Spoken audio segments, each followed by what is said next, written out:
So, I own a lot of instruments, like a lot of instruments. We've got brass instruments, we've got woodwinds, we've got string instruments, I've got percussion, we have weird electronic stuff. Over 100 instruments. And being a band director, I can play every single one of them, sort of. So in this video, I'm going to be taking every single one of my instruments, play testing them, I'm going to be ranking them from S tier all the way down to F tier, and I'm going to give a little bit of backstory about each one. This could take a while. So get comfy as I show you the largest instrument collection on YouTube. And before you go fight me in the comments, I play test most of the instruments. Some of them are like broken. And I have a couple instruments that are still in boxes because I need to unbox them in future unboxing videos. Make sure you hit subscribe if you want to be notified for those videos. And so, let's start. Mendini trumpet. Probably one of my favorite cheapo instruments. I've had this thing for over a year and I've checked it out to a bunch of students over that time and it's still held up really good. My only real problem with it is the screw here doesn't actually stay very well. And there are times when I'm playing it where it doesn't do exactly what I expect it to do, which could just be me, but it could also be the cheapo-ness of the horn. So I think that's what's probably keeping it from an A. I'd probably put like a B plus on it. I also haven't oiled this thing in ages. It's still pretty good. This is the Tromba Pro. It was super cheap when I got it. As you can see, I have graffitied all over it with my student signatures. It has worked as good as I've wanted it to work, but this little piece right here actually broke. It kind of snapped off. So it does lock, but like barely locks. And it's almost to the point where it just is going to stop being able to lock, which is going to be a problem. But that doesn't really affect the playability at all, so it's not that huge of a deal for me. It's a plastic trombone, it works, B. Oh yeah, but apparently they don't make them anymore, so. The Jinyin cornet. This thing is actually really good. I like it a lot. It plays good. It does the things it's supposed to do. Haven't oiled it since I really got it, but it still looks good. Yeah, I mean, this thing, it just kind of rules for the price. This thing was like 60 bucks or something.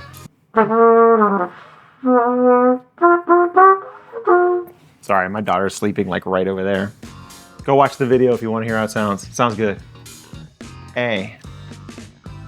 This is my Blessing trombone. It's a trombone. It makes this great sound when I use it. And it gets really stuck when you get to about 6th position, which is unfortunate, especially since I have taken it in to get repaired and that's about the best they could do apparently. But I mean, it works. So, B, it used to be pretty good.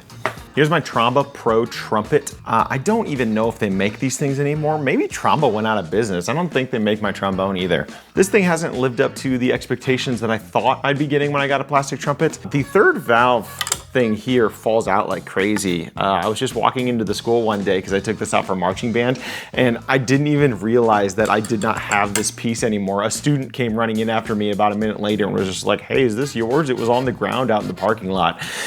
So that's not what you want. But I mean, it was super cheap and it does work. But it doesn't sound very good compared to like a regular metal trumpet. It's not been very impressive to me. The novelty kind of wore off pretty fast. I would still use it to like putz around a little bit, but I don't think I'd use it as like a legit practicing tool. So, C. I mean, it was cheap. This is my Al something valve trombone. I can't think of the name of the darn thing. And of course there's no like indication on the instrument of the actual name or brand. So this is, I don't know what brand it is anymore. It'll probably be on the screen. The valve trombone I thought was gonna be in the same tier of that soprano sax where it was just like, man, this is really cheap for like an out there instrument. This is great. You know, it has cool, pretty little pearls on it. Like, ooh, how pretty.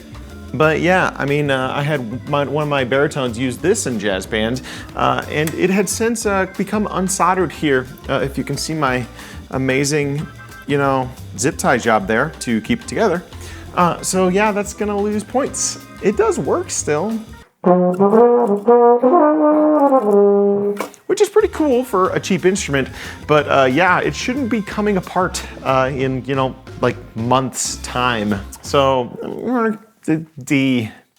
This is my Getzen Elkhorn French horn, and it is kind of the definition of jank. The little piece here has come unsoldered completely. I haven't done anything about fixing that. You know, when you get this great sound when you click the keys down. Wow. But you know what? To my surprise, after pulling this thing out, it does work.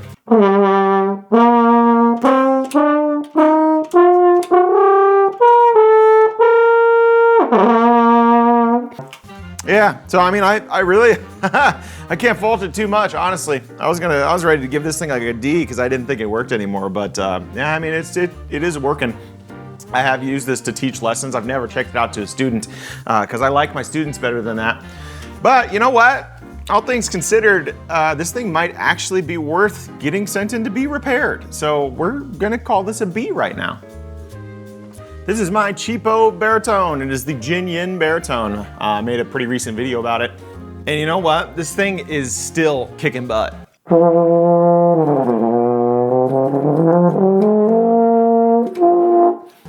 Really, the only thing that's keeping this from an S tier is that I just haven't had it that long to know if there is going to crop up any issues, like for longevity purposes. But for the price and the performance that I've gotten from this thing, it's like a tentative S, but I'm going to call it an A because I just haven't owned it that long. This is a no-name bugle I got when I was on a field trip to Washington, D.C. as a child, maybe like an 8th grader. I spent way more money than you probably should to get this thing, and you know, it works.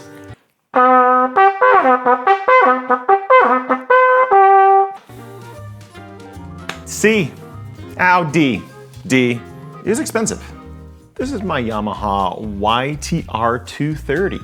I'm pretty sure my parents got this for me when I was a senior in high school, and I think they got it at a garage sale for like $15. And it lasted me a very long time. I had to send it in to get repaired a couple times. And then finally, for whatever reason, the last time that I sent it in to get repaired, because I think it might have had a little nick in the second valve, it got totally destroyed at the repair shop. So it is 100% no longer will work.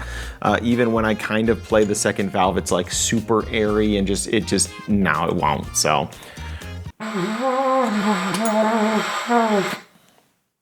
So for its many years of service, I still keep it around as a great reminder of an instrument that did its job for a very long time, and I got very cheap.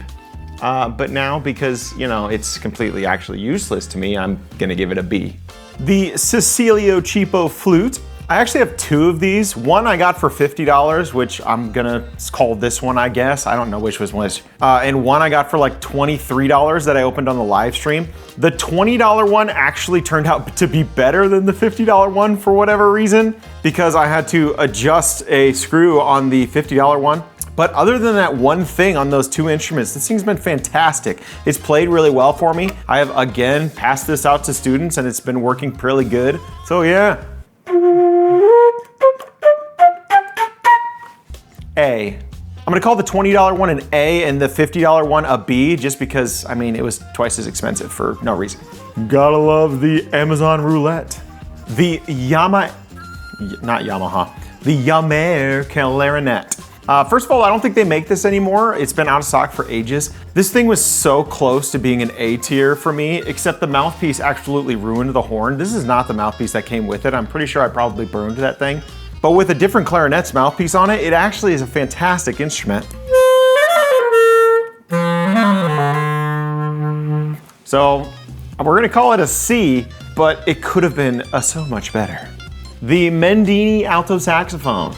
This has been the only saxophone that I've gotten cheapo styles that has been like 100% good. I have had 0 complaints with this thing. I've used it for almost an entire school year and I've played it a lot.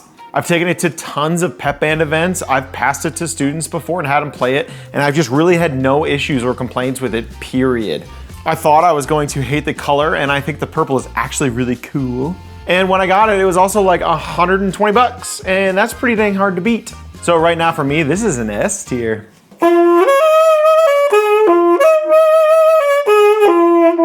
This is the Slade Piccolo. Go check out the video if you haven't.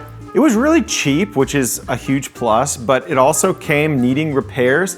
And because I'm me, I haven't actually done the repair yet. So because of that, I'm going to give it a C. It probably would have been a higher rating, except, yeah, it needs repair.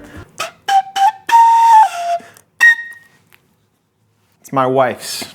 This is a Peddler Hoosier metal clarinet. I don't remember where I got it. I don't remember how much I paid. I tried to get it repaired because I thought it would be really cool to have a metal clarinet, and the repair technician said it would not be worth fixing up, which was kind of a bummer because I was willing to pay some money to do it. So yeah, this thing does not work. It's not even kind of close to working. It's kind of nasty, honestly. So I should probably get rid of it, but I'm not going to. D. I mean, it's an F tier. I have problems. It's an F tier. This is the Palatino flute, which apparently is like some house brand of flute. I don't know. I don't remember how much it cost. My parents got it for me at like a garage sale or something back in the day. It works fine. It's nothing really to write home about. It has been sent in multiple times to get repaired over the years, but I mean, it's fine. It works. It's a B. I kind of forgot we owned this. I think this was my wife's uncle's saxophone. It's like a Buscher, I should know how to say that.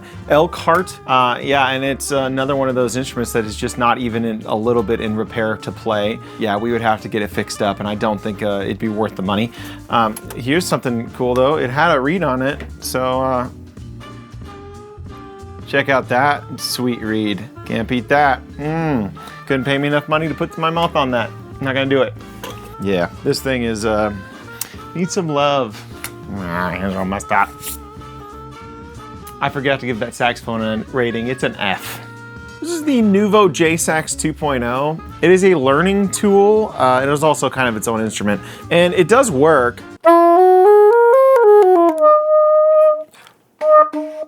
I'm kind of failing at it right now. I've gotten it to work better before. I just think that these are a little bit too expensive. I don't know if I would purchase one for myself versus getting just another instrument. I think these work great for schools and young students, but they work in a situation where you have a ton of grant money you need to blow through and you want to buy like a whole classroom full of an instrument. Even in that, I think you may be better off buying like cheapo flutes or cheapo clarinets, a bunch of recorders for your students, because they'd just be a lot cheaper. I mean, maybe these last longer, but I'm gonna give it a C. This is the Yamaha Vinova. This is like their soprano saxophone version. These are touted to be like an easier to play saxophone alternative for people who kind of like want to futzel around or maybe learn a little bit. Kind of like a recorder, but I honestly just haven't had a lot of luck in actually getting this thing to work, especially with their reed. Their reed is really bad, at least it was for me. And kind of like the J-Sax from Nuvo, I think this is just kind of overpriced for what it is.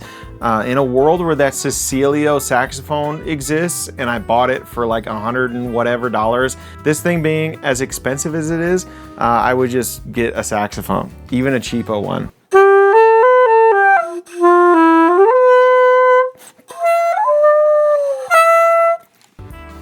D. This is my Artley clarinet, or what's left of it, and it completely snapped in half. Through no fault of its own, I did let a student use it, and the student ended up snapping it in half. It was an accident, but I'm going to have to give this one an F because it's in pretty terrible repair. This is my Bruno flute. I don't know where I got it or how long I've had it for, but it's actually in pretty good playing condition, which kind of surprises me. This is another one of those instruments I've checked out to students.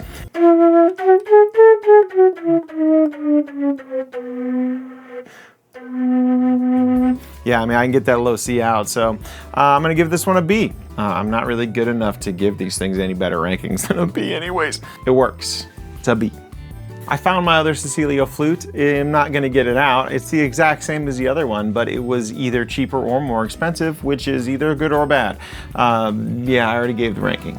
This is my Artley flute, which is a flute in the long line of other flutes that I have that kind of works and does the same thing it is.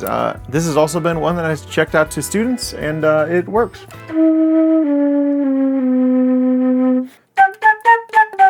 It works fine. The thing I will say about this one compared to the other one is it's starting to tarnish.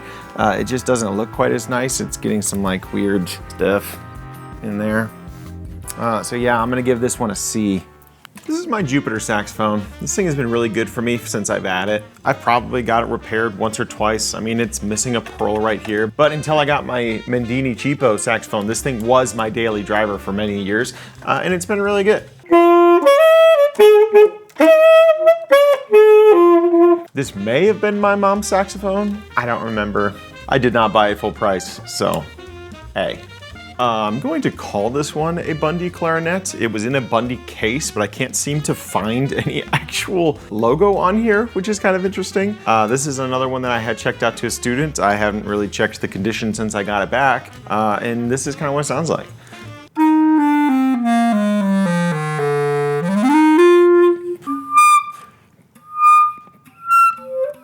I think this would need some new padding or something.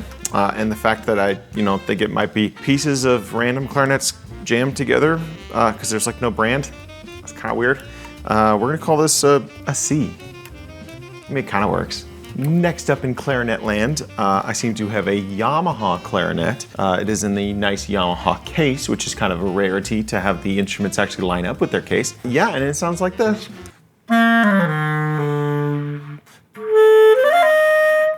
Which is honestly pretty good. This is another one that I would have been checked out to a student, but surprisingly, they kept a pretty good condition of everything, which is nice. So yeah, I think this one is actually just good to go. A. Ha, sorry, me in editing. I'm actually changing that last Yamaha down to a B because now I have since played this Bundy, which feels a lot more free blowing than the other one did. This one just seems a little bit easier to play. This one's in a Yamaha case and it has like a Bundy-ish bell, but the bell is all kind of worn away. But none of that really matters to me because it just kind of plays nicer.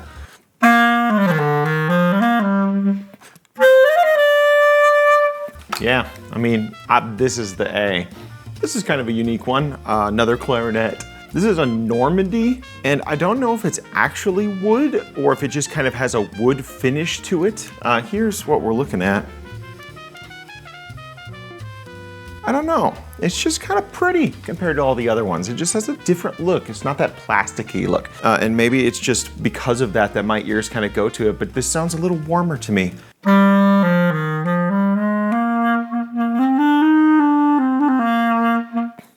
It's kind of nice. It does need repadding like crazy, and it is super, super old. So, I mean, it's just kind of dirty. Yeah, B. And here we have a Selmer Bundy CL300. Bundy? I don't know. Selmer CL300. And I appreciate that they actually put what the little label is there on the front, so you can actually tell what the heck the darn instrument actually is as far as the model's concerned. So yeah, that's nice. Good for Selmer. I mean, this is like an old student model clarinet, and it works fine.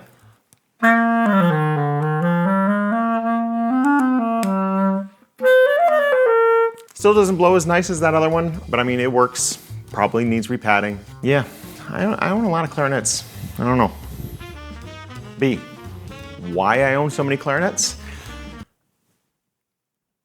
So here's the Artley 17S clarinet that I happen to own. So I gave it a first look over and I was like, ooh, these pads actually look really nice. It's probably gonna play really well. And then I happened to play it.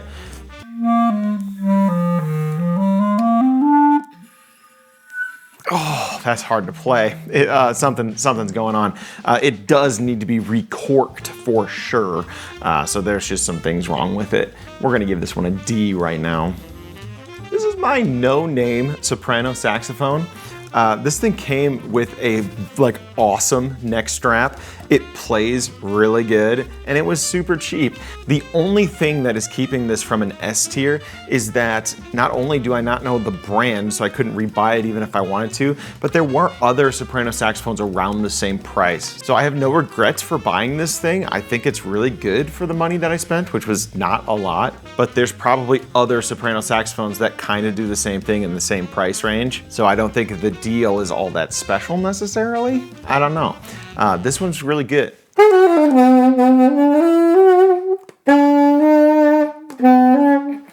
Sorry, I'm playing it kind of soft. My kids are all asleep.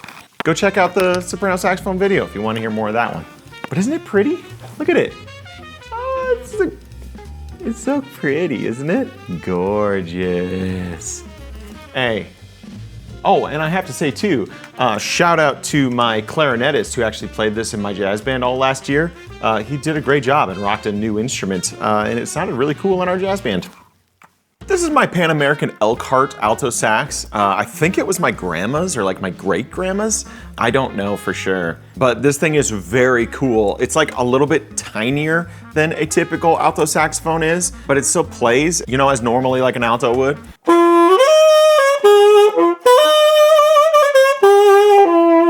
It does not blow as freely as my other saxophones. I can't even get those low notes out, so it needs some tender loving care, which is unfortunate because I think if this thing was 100% working as it potentially could be, this would probably be my daily driver just because it's so cool and different than everything else, but it's not. So because of that, I'm probably gonna have to give this a B. And it's never actually played 100% freely. I mean, I have sent it to get repaired because I've had students use it, and it's just not as easy to play. This is a Buescher Elkhart saxophone that I got, I think, from like Jenna's grandpa or uncle, or maybe my uncle or my grandpa. I don't know. Yeah, the pads are like coming off of this thing, and it is just like super, super old. It kind of reminds me of my Pan American Elkhart that I showed earlier, except I mean, this one doesn't work. I don't think it's probably worth getting fixed up. It's just kind of janky. Yeah, that's what it looks like. If you look in the thing, there's like a pad inside of it, which is kind of special. So yeah, it's like a F. All right, so now we have my Slade tenor saxophone. If I'm remembering correctly, I got this from Temu, and I paid like $100 and something for it, but then I ended up not being able to get the low buttons to work, and they completely refunded my money and told me to keep the horn anyways. So this was kind of my free tenor saxophone, except I sent it in to get repaired twice because it still wouldn't work. And actually after the second repair, it still doesn't really work fantastically on the low end, but it was free.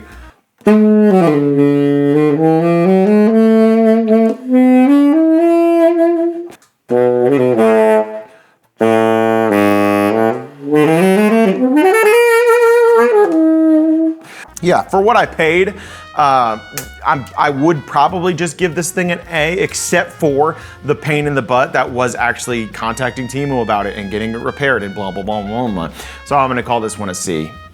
Now, let me tell you about this instrument. This instrument being my sponsor. So this is the Gator Frameworks wheeled cart. This thing is set up for like every type of creator. You've got your camera mount, you've got a microphone mount up at the top. You've got a light that just plugs in via USB, which is fantastic because it can be plugged into a computer so that this whole thing can be self-contained and wheeled around, and I don't even need to worry about it. I have been able to wheel it around with me all throughout this disastrous house of mine. And I do not have to reset up multiple stands every single time I do so. Now, I've got a completely new angle, and all I've had to do is push it around just a little bit. Almost this entire video was filmed like this. I had my inventory pulled up on my computer, I used this light to light me, and my camera sat right here. And I have one of the chonkiest laptops that I could think of, and this thing is not going anywhere. I can like move it around wherever I'd like, and it just stays, and it's so great. The kit also comes with another microphone clip, a tablet mount, and a phone mount. So this thing will have you covered however you shoot. Hey, buddy. Hi. You wanna do me a favor? Can you wheel this whole stand over here? Just kind of wheel it. Yep. There you go. That's better. And can you say, thanks, Gator Frameworks. Thanks, Gator Frameworks, For sponsoring this video. for sponsoring this video. Nice. Thanks, dude. Did you take the high five? I think I did. Go check out the link to Sweetwater in the description if you want to know more. Now let's take this thing up so I can actually keep filming. And here is my Mendini. Cecilio? My Mendini by Cecilio tenor saxophone, which I got on Amazon for like under $100. I have actually recorded a video of me unboxing and playing this thing, and it has probably been sitting on a computer for like 9 months, and I have not actually gotten to editing it yet. I have since recorded and edited a lot of other videos. I just don't know what the deal is, but after I sent this in to get repaired, which it did need repairs after I got it, I just never got to finishing the dang video. And it just seemed kind of silly to put 2 tenor saxophone videos back to back. So if you want me to release the footage of the tenor saxophone video, feel free to hit me up in the comments and I will probably get to that. But, you know, for under $100, which I don't know how expensive they are now, but they're probably way more expensive than that, it plays okay.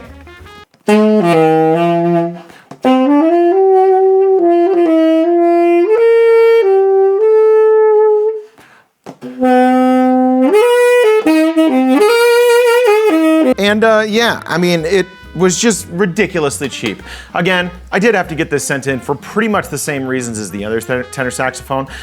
This one was a little easier to repair, but I did not get refunded for it. You know, we're gonna call this one a B, because it was cheaper. And because I like the black color. Isn't that black pretty? Woo. This is my pocket saxophone. I made an entire video about this instrument, which is pretty impressive that I could put a whole video's worth of stuff into this little guy.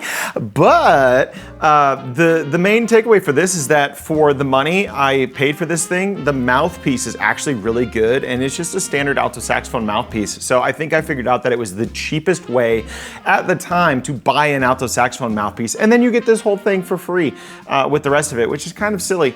But right now I have a 3D printed reed on it, so it's not going to sound good because you know, I printed a terrible reed.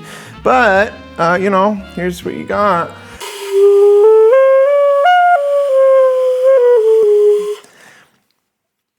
It sounds better with a good reed. But I'm gonna give this thing a C. I mean, it's not like something I would go bragging about getting, but you know, the mouthpiece alone was worth the money. So there you go. B is a B. It's a good mouthpiece. This is my buffet crampon clarinet. If I was going to say I had one good clarinet, this would probably be the one. Yeah, and it sounds like this.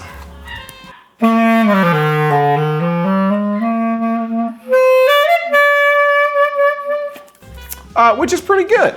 I mean, I've never really had any issues with this since I bought it. I like it a lot. The only thing is it was kind of expensive. And the thing is, this is like the student level model. Well, I think it was like 500 or 600 bucks, which isn't really expensive for an instrument, but compares to that cheapo one, it was about 10 times the price. And that one works fine too. So it's hard for me, like, I can't give this like, it's an S, you must get it. Because it was just, you know, it's not that much better, if better at all, than that other one. So I'm gonna say that this one is an A. It does do the job and it does it really well. It is a good quality instrument. You can tell that they put care into it. But yeah, it's just, I mean, it's not cheap. Oh, but this is worth mentioning.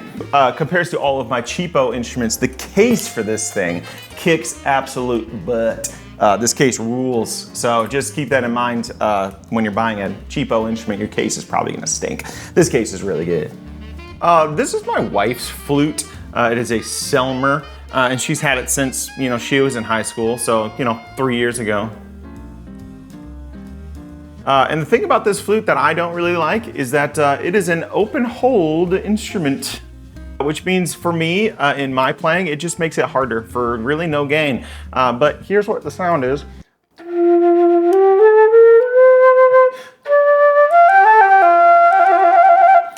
So it works great.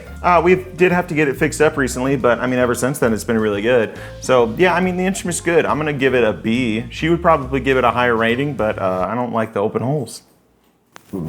Oh. This is my Corgi Claudia.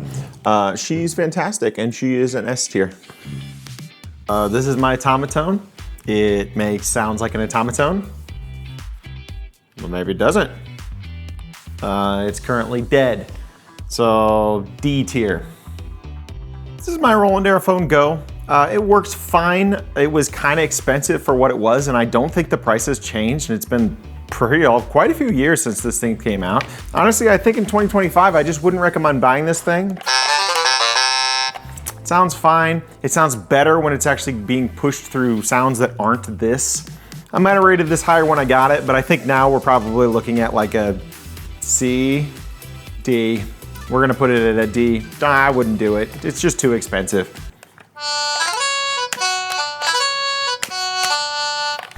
I also just didn't get that much use out of it because of the lag that I got through my Android devices. So, I almost forgot about this thing because it was hanging on my wall. This is the Robku Clary Mini. I did do a full video on this instrument. I do like it a lot.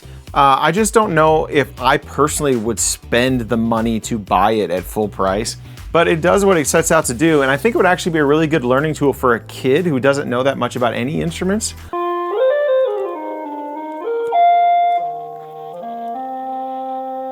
It does have some nice tone. I'm going to give it a C, because again, I don't know if I would have bought it myself. This is the Enya Cyber G. It was my first sponsored video that I ever did that I actually got paid real money for, which was kind of exciting. But honestly, for me, this just isn't something that I would need or use personally. I mean, I know how to play all of the instruments that this thing kind of emulates, and I just get a little bit more enjoyment, you know, actually physically playing them myself. But if you are the type of person that would like to, you know, sing along while you play an instrument, this thing might be really cool for you. It's not cheap. I'm gonna give this a C. If you wanna hear the Cyber G, go check out that video. I'm not gonna play it here. I played it for like a very long time in that video, and I had my wife do it. That instrument makes a lot more sense for someone like my wife. This is the Novation Launchpad. I got this just before the move, and I have not actually plugged it in yet. I got it for $15 with a box of other electronic music-y stuff at an antique mall. So if this thing works, it's probably gonna be like an A tier because of how cheap I got it. And if it doesn't work, then I'm just gonna probably throw it away. So there we go, we'll see. These are some metal cowbells that I got at World Market. I think they were $11. They work. I got them for decoration, and that's kind of their purpose. D. I don't know why I buy things like this. This is like, I don't know what this is. It's like a little bell set thing, and it's got like cardboard underneath as like little resonators, but it's in super terrible repair. It says Westminster Guild Chicago on it for product of. I don't know, it doesn't sound good. Oh, I have a mallet.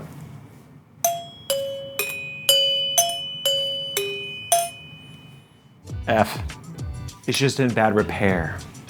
This is a Miro frog that I 3D printed. I just took the free file and I like blew it up to 150% and S tier. It rules.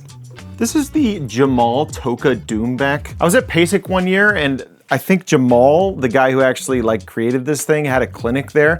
He played on it and I loved the sound, but I didn't really know that much about Doombecks. So after he was done playing, I raised my hand with a question and I asked him, what would someone who doesn't know much about Doombecks look for in a Doombeck if they're trying to buy one? And he looked at me in front of an entire room of people and said, buy mine. Which got a good chuckle out of everyone, but made me kind of feel like an idiot. And of course, being the college kid I was, I went out into the exhibit hall and I ended up buying the darn thing. It was pretty expensive. I would say almost, even at the time, probably a little bit overpriced. I also made the mistake of letting my marching band use this years ago, and they broke the head. These heads are not easily replaced. I have looked, I honestly, like looking at the top of this, I don't even know how you would replace this darn thing. It's not easy. So, sorry, Jamal, I enjoyed the sound of it when it wasn't broken, but it doesn't sound very good now. And it was overpriced and you made me feel bad, so D. This is my Yamaha Stage Custom drum set. Probably one of my oldest instruments. We got this in middle school, and you'll notice a couple different things about this kit. First of all, I have no cymbals. I do actually own cymbals. They are at my parents' house, which was like an intermediary for our move, and I forgot them. So we're gonna have to listen to this without cymbals today. Here is a picture of the cymbals so you can see all of the things that I own. As you can see, I have an 8-piece drum set. As a kid, I would pretty much hit a birthday, and every single time I hit a birthday, I would get one more drum for my drum set because my parents thought that was a cool gift idea. And as I was a kid, it was a very cool gift idea and I loved it. I might as well actually play something here.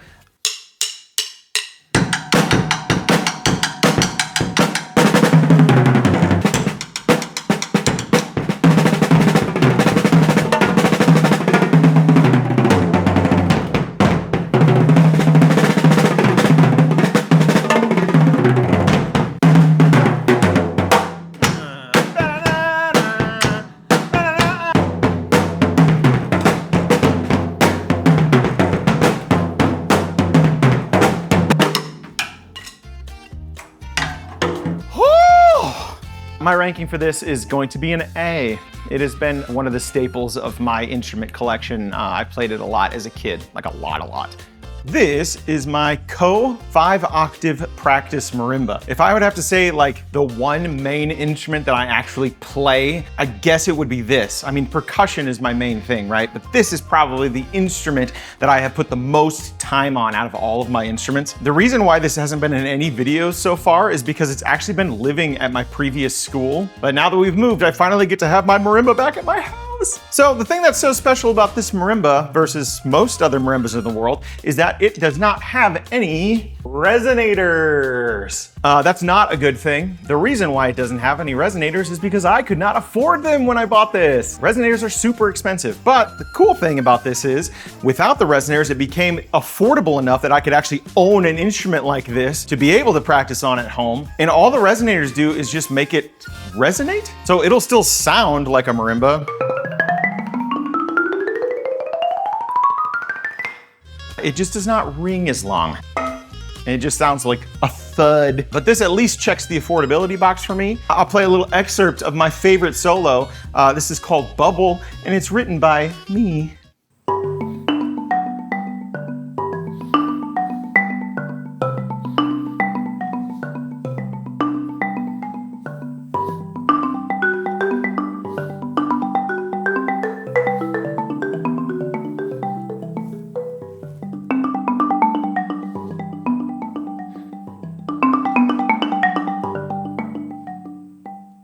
Go practice marimba.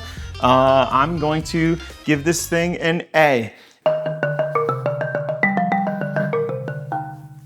This is a little Doombeck that I'm pretty sure I got at a Home Goods, and I think it was like $15 when I got it. I kind of picked it up thinking it was like Home Goods, whatever, like Home Goods Marshalls, and I thought it was kind of a joke. But then I hit this bass. It sounds pretty dang good. Like, I'm all about that bass, baby. And then you actually like put it in like.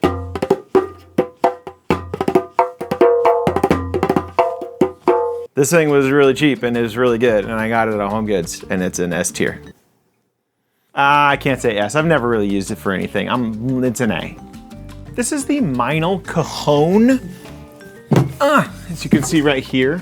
I'm just not really a huge lover of cajones. I'm a percussionist, I love percussion, but like cajones just don't seem to be that good of instruments. It's like kind of like playing a box. And this one really isn't, doesn't really buck that trend at all. So here's kind of the sound you're looking at.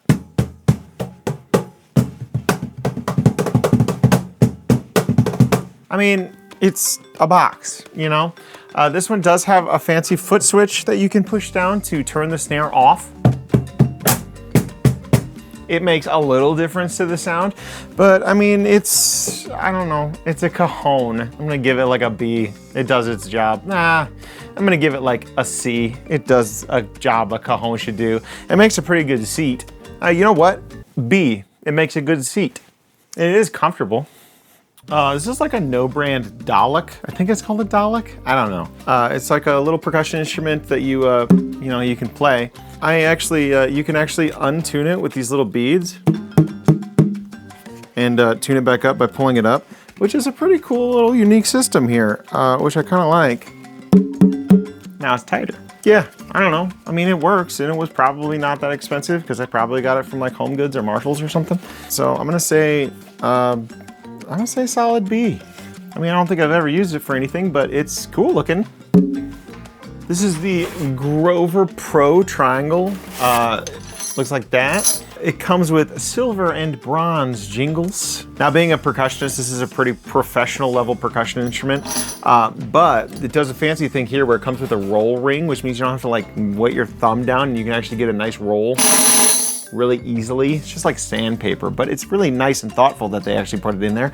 I love the sound of this thing. I've used it a ton. It was not cheap, but I mean, I like it. It has held up really well. So I'm gonna call this an A. Did I call that a triangle? It's a tambourine. This is my old Ludwig bell set from when I was a 5th grader.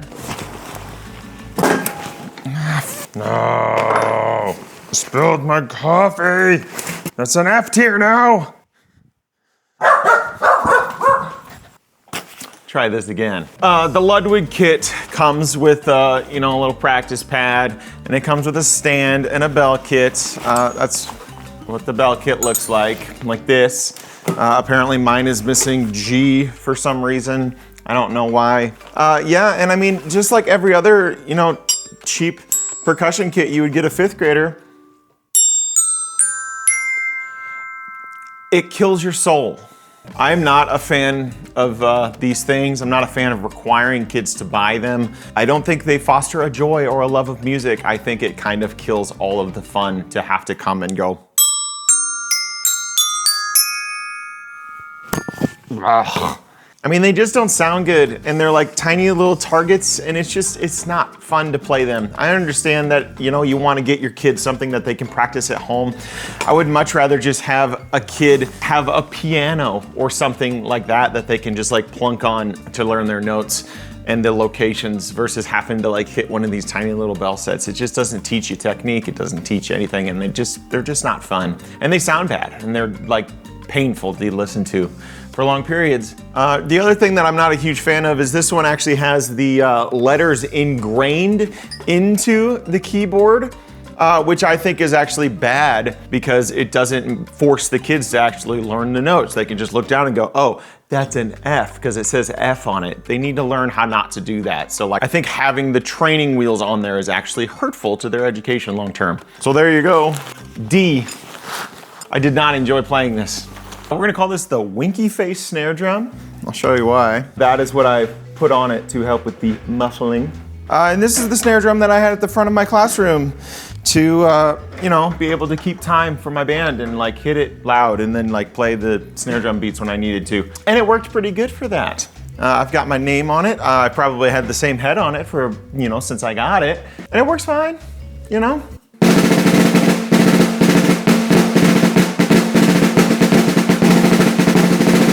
It doesn't sound fantastic, but it does the job. It's a snare drum, it's a C. These are my Celeste song bells, probably one of the rarest instruments that I own. This is a Deegan brand, and they definitely do not make this anymore. It's basically a combination of a bell set and a vibraphone like slapped into one instrument. It obviously doesn't have a pedal to like control sustain.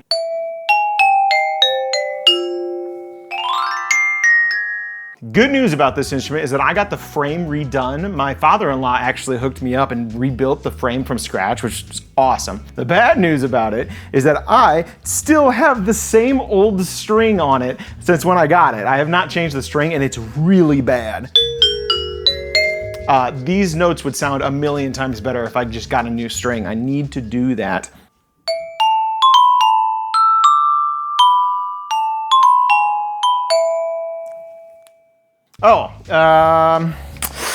Just because of the disrepair of the instrument, I'm gonna give this a B. If I get this thing upgraded and like polished up all good, maybe this will be an S. That no-name snare drum. That no-name snare drum was my grandfather's, so it has a little bit of sentimental value for me. This one does not. I think the snare drum that came with my drum set, but I'm not even sure of that. As you can see, I also don't think I've ever changed the head on this thing. And this one actually sounds worse than the other one. And it has that metal ring to it. I'm not a huge fan of metal snare drums. I just don't like that like after sound you get out of them. It doesn't really matter if you tune them and get them, you know, muffled good, but this one's not, and I haven't really needed to play it for a long time, so it doesn't sound very good. But just like all other snare drums probably in the world, it has the potential to sound good if I ever actually wanted to do anything with it. So just like the other one, I'm going to give this one a C.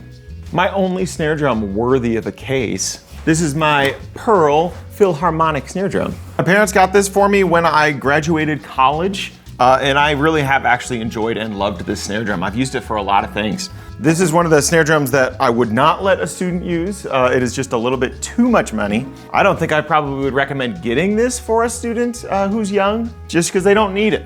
This is getting into the realm of like professional sound, you know, wanting stuff. But for me, someone who actually plays the snare drum, I really do like it. That's not on. That sounds good.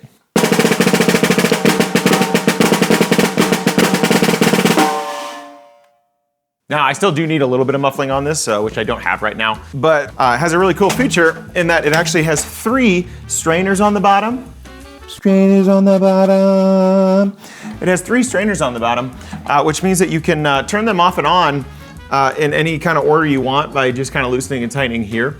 So you can actually customize your sound, which is really cool. It's just really good. And for what it is, it's done everything I want. And I think it sounds really good. So, S. But it's not cheap. This is a Native American drum that was given to me as a gift. I don't think it was ever actually supposed to be used as an instrument. But you know what? What it was supposed to do, it makes for a fantastic, table.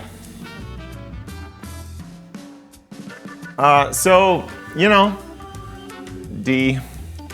This is my surprisingly no-name djembe. I tried to find a brand on there. I figured it was one because I've used it for a long time and it's actually pretty good, but I can't seem to find a brand. So yeah, this djembe, like I said, I've used it for a long time. I've used it to perform, and it's a djembe and it sounds pretty darn good.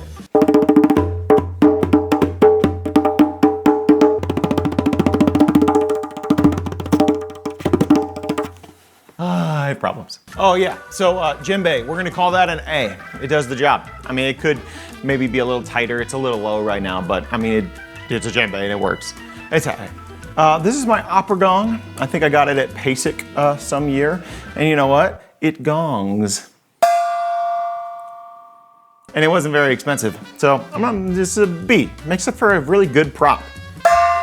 And it does the job. Prayer bowl.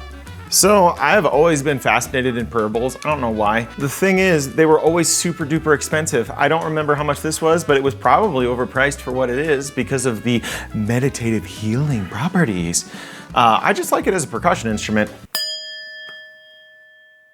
But with the dang stick they give you, which I can't find at the moment, I could never get these things to just ring constantly like you're supposed to be able to do.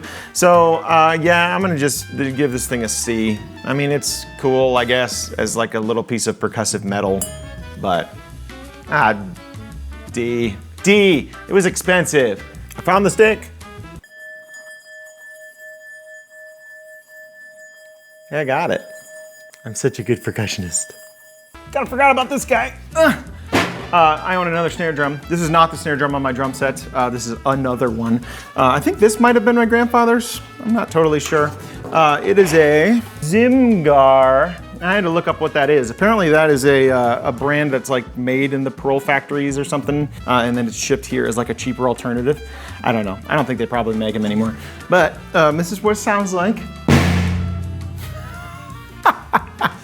It sounds not good. So, I mean, it's one of those things where if like I maybe actually tried to make it sound good, I probably could. But right now we're gonna call Zimgar snare drum, I don't know, C. This isn't being counted as an instrument, but I do have to bring this up. So I was trying to design a drumstick that could be 3D printed. And as you can see, this one's a little bit too big. And the reason why is because apparently diameter and radius are different things. Who would have known?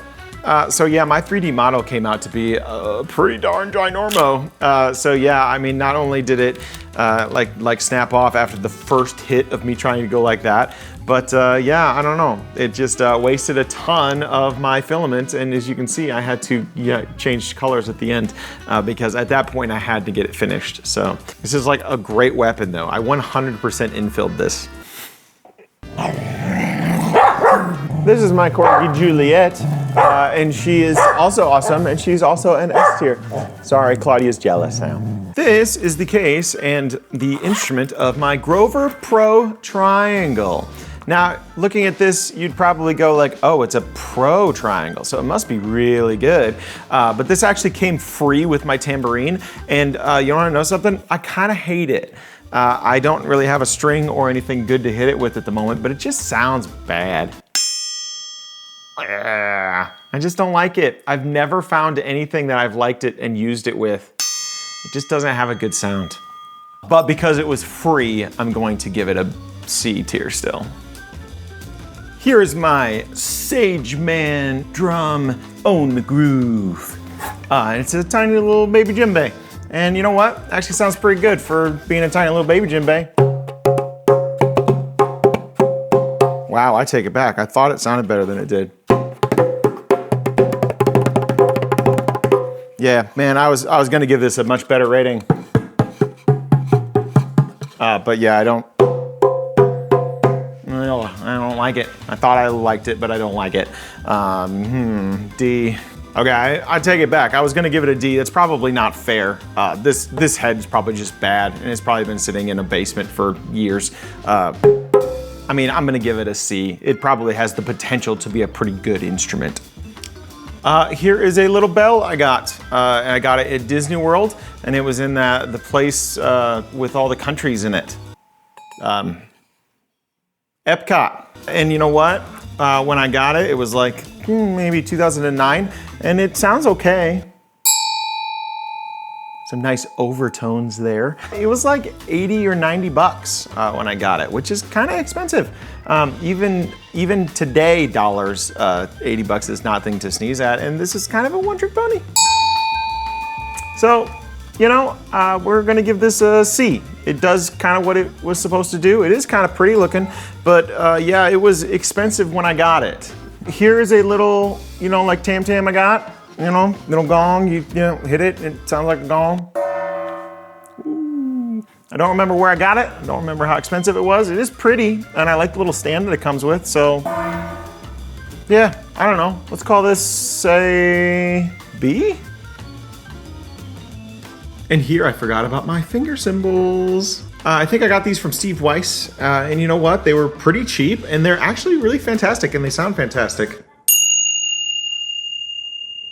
I have used these actually for many performances over the years, and since they're just big hunks of metal, they've lasted a very long time. So, yeah, I mean, hey. This is like my no-brand Halusi. It's probably one of the ones you can just get randomly. I don't even know when I got it.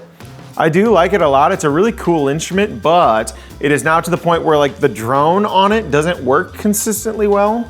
Let's see if I can get it. It's actually working really well now. I was going to give it a D because I thought the drone wouldn't work, but now the drone's kind of working, so like, C. B.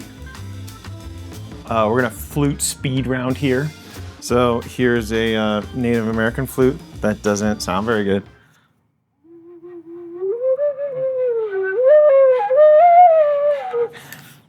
D. Here's a metal, or like, I don't know, plastic flute? I don't know, it's black.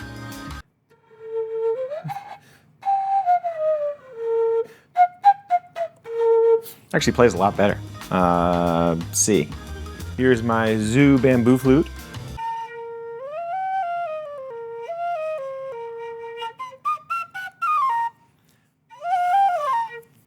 C. Here's a weird metal flute. Actually sounds okay. C. Here's, I think, like a, I don't know, it's got like a little reed on it. Another little silver flute. C. This is the Mollenauer Alto Recorder. It was pretty expensive for what it is, but even with it being kind of expensive, I really like it.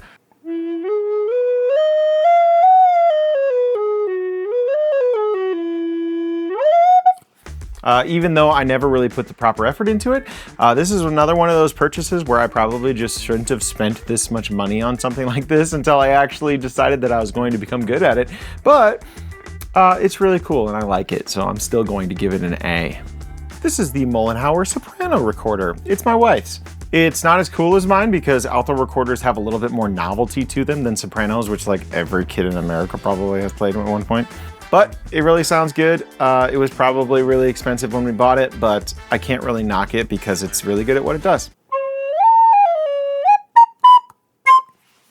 A. I apparently have 3 kalimbas, so this is my like smallest cheapo one. I've had this thing, I think, forever. I'm gonna give it a D. There's nothing really special about it. Here is kalimba number 2. I think this is one of those like Temu things that I got for free with another instrument. It's an Anming kalimba. So again, this is like free, but this one has a lot more notes and it's a little bit prettier.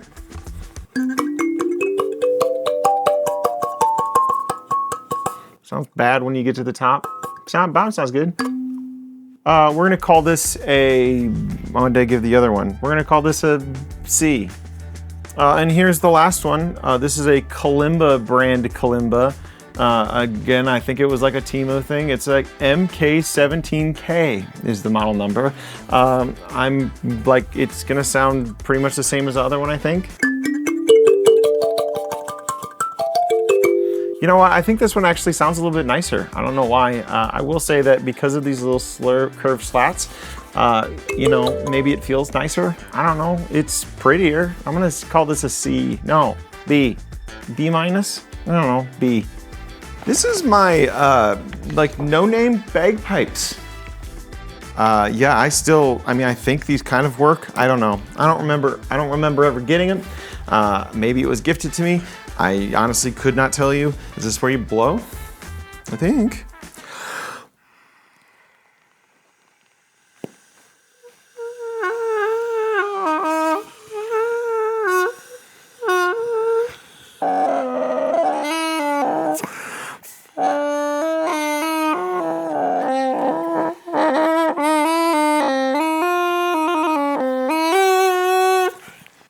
A.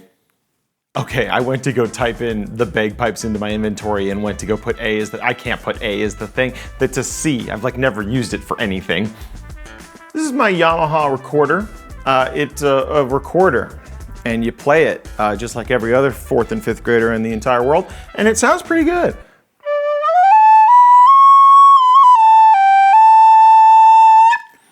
I'm gonna call it a B. It's cheap, it works, does what it's supposed to do. It's not very special. This is probably the second thing I ever 3D printed in my entire life. And it's like a little, you know, 3D printed djembe. And you know what? I wasn't even gonna count this, but hey. You get some tone out of that thing? Yeah, it's an instrument, man. And it was like, what, like 80 cents, probably? I'm gonna call it a D, but it is on the list. It made it. You did it. Good job, little guy. This is the Sing something recorder. I can't find the foot to it. It's probably in the box where this thing was, but yeah, I'm just gonna do it without the foot. This is basically that Yamaha recorder, except cheaper and not as good. But it was like a couple bucks, I think, when I bought it. So, you know, whatever. Spend a little more money and get a better one if you want to get a recorder. D. Hey, I found the foot to my recorder. It was in a different box. This is my little dual tone flute thing. I forget what it's called, like spiral 3D print flute thing. I made a whole video about this as well. It's really very cool in the way that it works, and like for ingenuity's sake, this thing would be like an A or an S tier, except I have since broke it on the end. So it is actually quite fragile, which does hurt it a little bit. I don't think I was doing anything too crazy when I broke it. But you know, it's like really still very cool.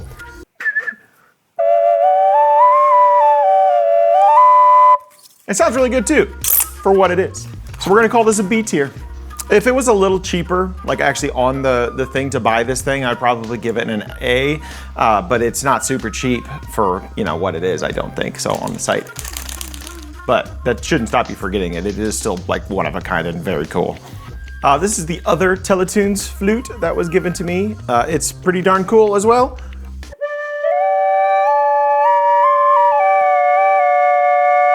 Yeah, and it sounds really good for, you know, just like a little piece of plastic that was 3D printed.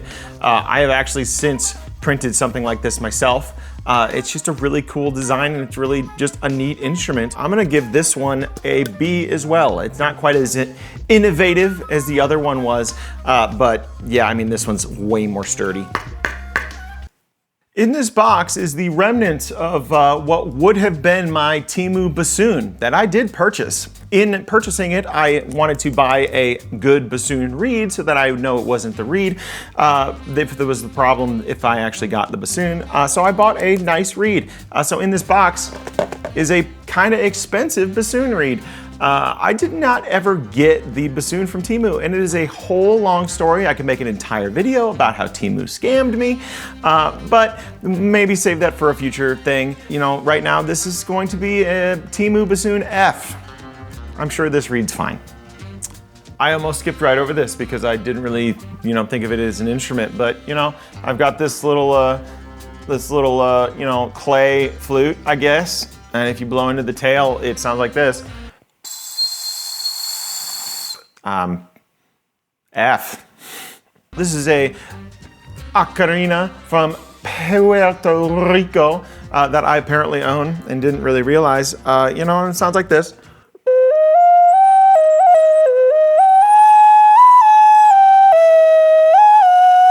Which is actually pretty good.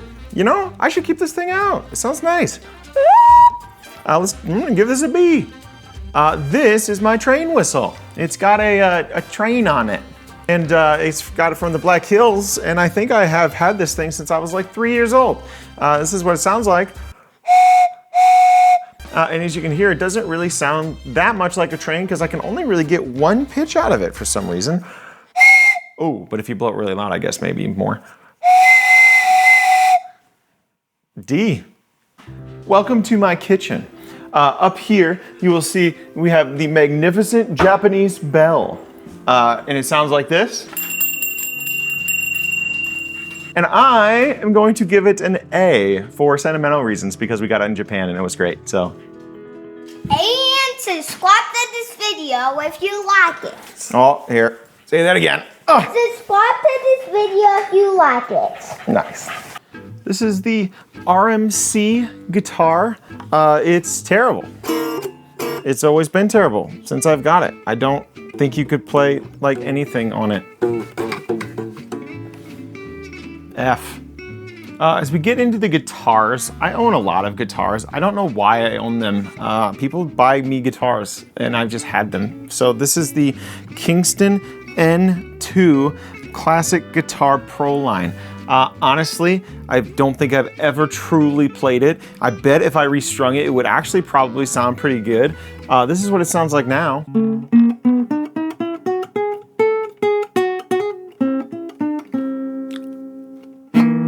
I mean, it's just kind of old, and I'm gonna say it's a C because it probably deserves better than me. I mean, it's a D. It doesn't have strings, but it could be good. This is my son's guitar. My parents bought him because I don't have enough guitars in our house already. This is the Recording King Dirty 37 series guitar.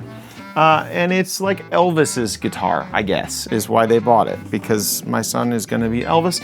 And it's a guitar, and it's an acoustic guitar, and it's a guitar.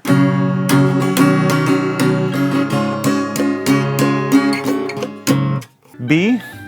It works. It was probably overpriced. I don't know. This is a Regal acoustic guitar. On all these guitars, I can't really tell you what they cost. I just have no idea. The strings on this thing are really far away from the frets, so that's kind of sucky. This was sitting in the loft of my grandparents' house for a very long time, and of course now it's mine, I guess. I can't tell you how old these strings are. I mean, it's probably unreal. I don't know why I have this. It's a F. It's got strings. A D. This is a D. Look how cool these broken pegs are. Is that all my guitars? No? Well, kind of. This is the Makala ukulele. And you know what? It's actually, as far as ukuleles go, it's pretty good. It was not super cheap. I'm pretty sure I got it in Florida on vacation because it's a cool souvenir to get an instrument. And yeah, I mean, if I could play ukulele, it probably would sound pretty good. I'm out of tune, baby. I'm gonna call this a B. It deserves better than me. All right, now this is the one guitar that I actually kind of like, and this one has a story behind it. This is a Crafter limited edition acoustic, and this is the Moonlight 30th anniversary model. And you can see it is because of these cool mountains here that makes it so special. Now, the story behind this thing is that my grandfather, when he passed away, left each of his grandchildren $1,000, which was huge for me at the time because I was super young. And with that $1,000, I went to a music store and I ended up buying this guitar. Now, here's the thing, ladies and gentlemen. I did not know how to play guitar when I bought it. And I thought that getting a really nice acoustic guitar would motivate me to play it. And I mean, it did. And I took guitar lessons and I learned how to play guitar. It's really out of tune. And I've actually taken really good care of this guitar. It's an electroacoustic, which is nice. And really, it deserves a better person than me playing it because I'm not really that good at the guitar. But here's the deal. If you're starting out on an instrument, there's no reason to buy and spend this much money on something like this because I could have learned on and gotten just as much out of a $200 acoustic guitar. So, I mean, there you go. Learn from my mistakes. Don't spend a ton of money on something like this unless you're a better person than me, I guess. But I mean, honestly, it sounds really good, and you know, it's super pretty. So I mean, for the prettiness alone, I'm just gonna call it an A. And I'd feel bad for my grandpa if I didn't give it at least an A. But don't spend this much money on a guitar unless you're actually good at it. Apparently, I own an Albert violin. I had no idea. It is not in good working condition, and yeah. It's a F. I looked it up. Apparently Albert does not make violins. They just make violin bridges. So I don't even know what brand violin this is. Still F. This is apparently a Skylark brand violin. I don't know anything about it. Honestly, didn't know that I had it, but I do. Maybe it was my wife's. I don't know. It's like a little kid's violin, I think. It says it was made in the People's Republic of China. They seem very proud of it, and yeah. Whoa, that was way better than I thought it was going to do.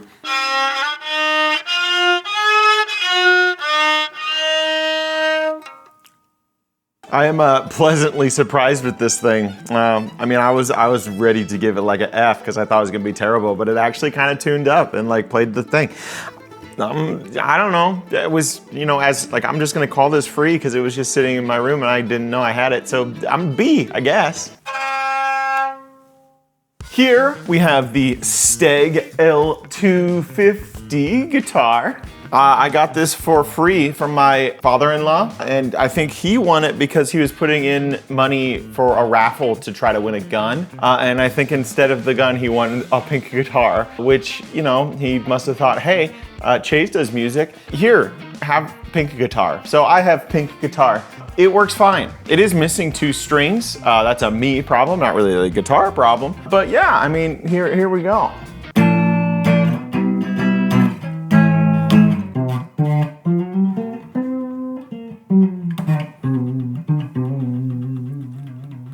Hey, I can't really fault it too much. I don't really know how much it's worth. It's probably not worth very much. But hey, it came with a pink leopard skin strap, and you can't really beat that. So, B.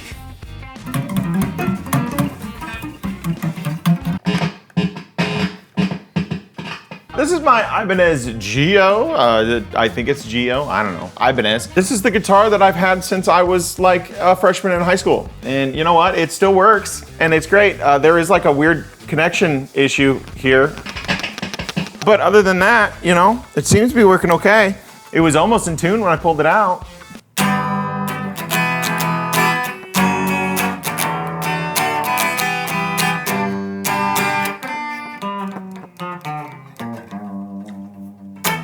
I'm so good at the guitar. Quick shout out to my Line 6 guitar that has an insane setting on it.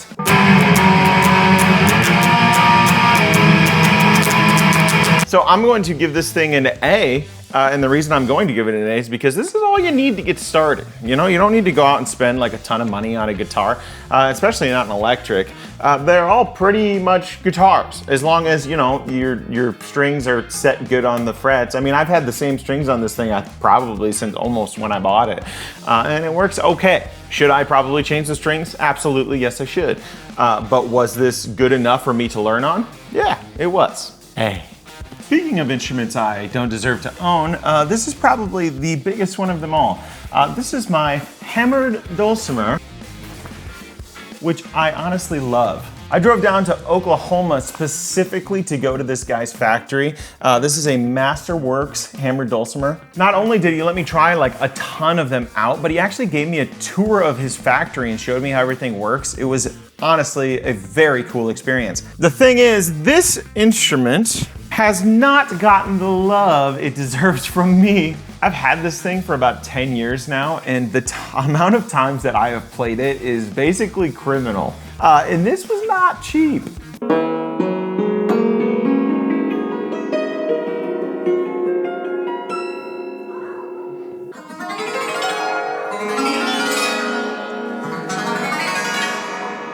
So probably about 2 years ago, I finally got this thing back out with the intention of playing it. And so I tuned it up, which is a huge pain in the butt. But as I was tuning it, I ended up snapping one of the strings, which completely ruined my motivation to actually get this thing going and working. And I think I just put it right back, which is a shame because it's a very cool instrument. I will play this and get this thing out eventually and tune it up and restring it.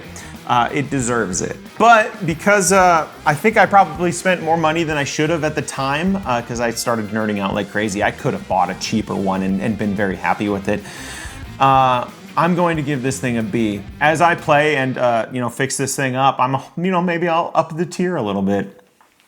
This is the Expressive E Osmos. I've made a video showcasing it already. It is no secret that I absolutely love it. There really just isn't anything that does what this thing does. So, S. It has earned a place on my desk. You can't beat that. This is the M-Wave SMK 25 Mini. Oh, I think I nailed it. Yeah. It works. It was a huge pain in the butt to set up. I made an entire video about how to just get the Bluetooth to work because it's so silly how you have to do it, but it does work. The other thing about it that isn't fantastic is that the keys feel cheap. Like the whole thing feels kind of cheap. It's just light. But the lightness is actually kind of nice because you can throw it in your backpack, and it was also super cheap.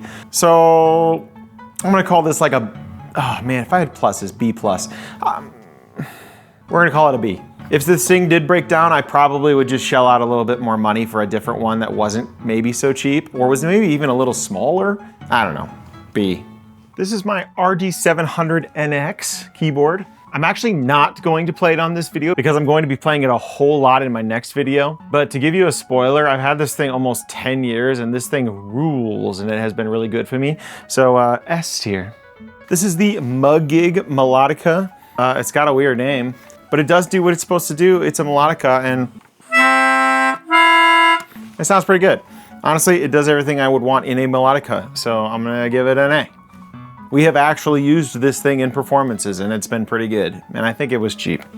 This is the case for my next instrument. I'll let you take a second and guess what you think is inside of it.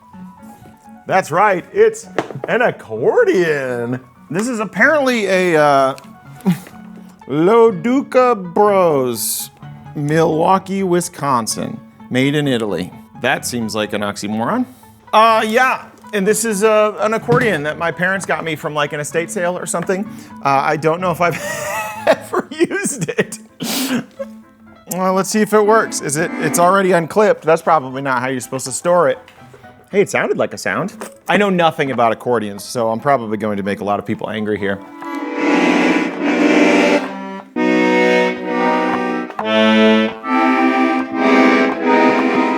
I'm really bad at the accordion. The chord stuff looks like great. Like this works good.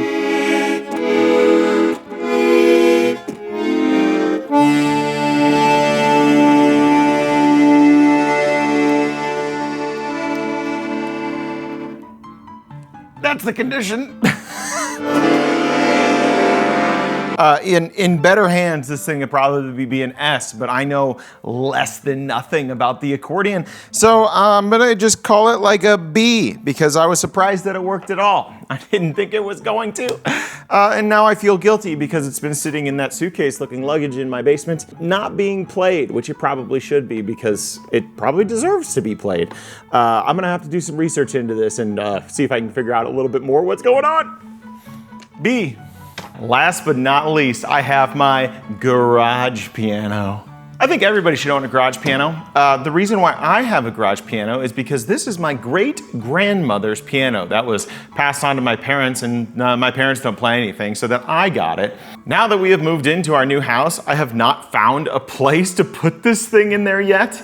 So I decided in the meantime to leave it in my garage, and I'm not gonna lie to you, I love having a garage piano. It sounds really nice in here.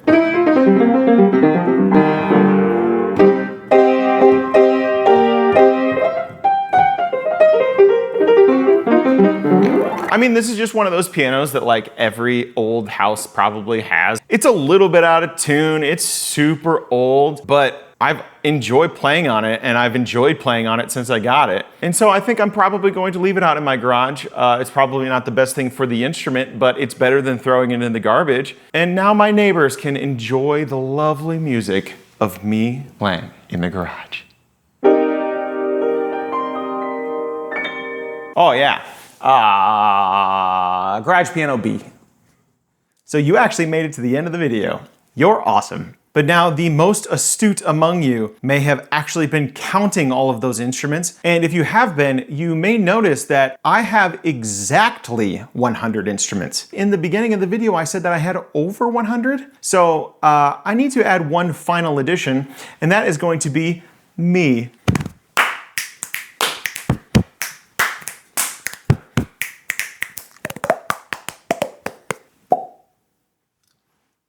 If you made it to the end, like and subscribe. Go check out the other videos. I don't know, man. I'm so tired. I'm gonna go to bed.